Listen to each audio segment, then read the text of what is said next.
Hey everyone, great to see you again. This is Tyler. So today I want to take some time to talk through my 4 biggest takeaways for working roughly a year and a half in AWS Cloud as a sales engineer.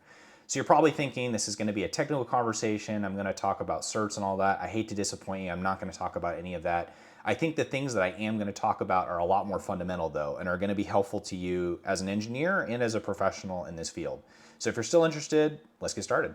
My first big point here that I want to get across is that when you first enter this field, it's going to be very overwhelming because there are a lot of new terms. There's a lot of new stuff getting thrown around that you're not going to be familiar with. So fall back on what you do know and focus on those things very carefully. Whatever that topic is that interests you, try to stick on that topic and have lots of conversations around it, because the better you get with those few topics, the more confident you're going to get. And once you're more confident, then you're going to be able to take on progressively harder things, different topics, and feel comfortable talking about them, right?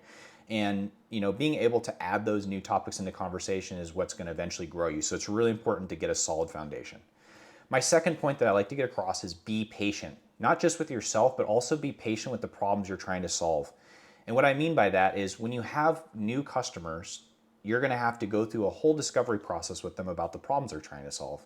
And the best way that you can help them is by getting more context. So really focus on getting context. How do you do that? You do that through discovery, which is asking lots of questions and trying to identify what those requirements are.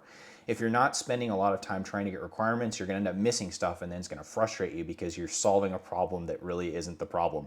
And what I've heard is an analogy that a customer often asks for a shovel instead of a hole, but what they really want is the hole. That's why they're asking for the shovel. And so it's really important that you try to get to what is that problem behind the problem? What is the real thing they're trying to solve for? And often that's not quick. It's a really slow process. You're not going to get all the answers out of their mouth because often they don't even know what the problem is. And so that discovery process is about uncovering problems that are unstated as well as ones that are.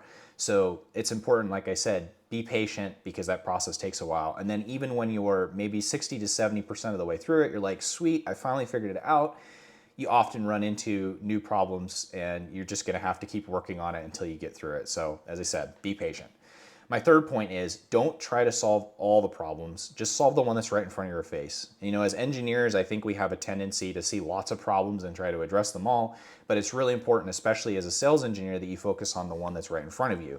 You might uncover more problems as you go, and then you can begin to solve those, but just focus on the one that's in front of your face first and do a really good job with that.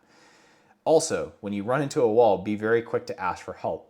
Right? Don't spend a lot of time trying to solve a problem that you're not able to solve. Reach out to somebody who knows. They're going to be happy to help you, and then maybe one day you can return the favor.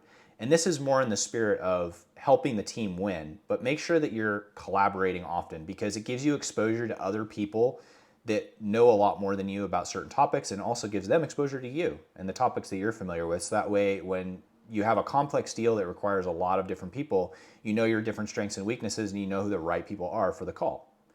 My final point that I really want to get home to you is that you need to find a mentor who is ahead of you and in the position that you want to get to.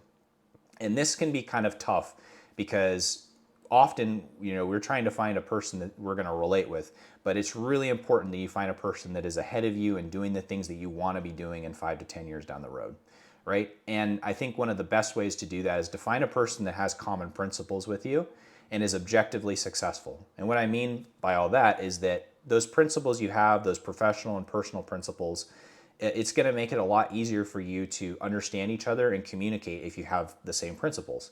Also, make sure that person is actually really successful, that it's a person who's having organizational impacts, that has done hard things, knows how to overcome them, and also knows how to teach you to work through those problems. Because that stuff is so important as a growing engineer to be able to have that sort of insight and wisdom about what it looks like as a career and how to work those problems. So anyway, those are my big 4 points. I hope this was helpful to you. If you know anybody that would benefit from this, please share it out. I just really wanted to get that out there because I think often as engineers we get hung up on the technical and lose track of some of the other things that are really foundational to being successful in this field. So figured I'd share it. Hope everything's good, and look forward to catching you in the next one.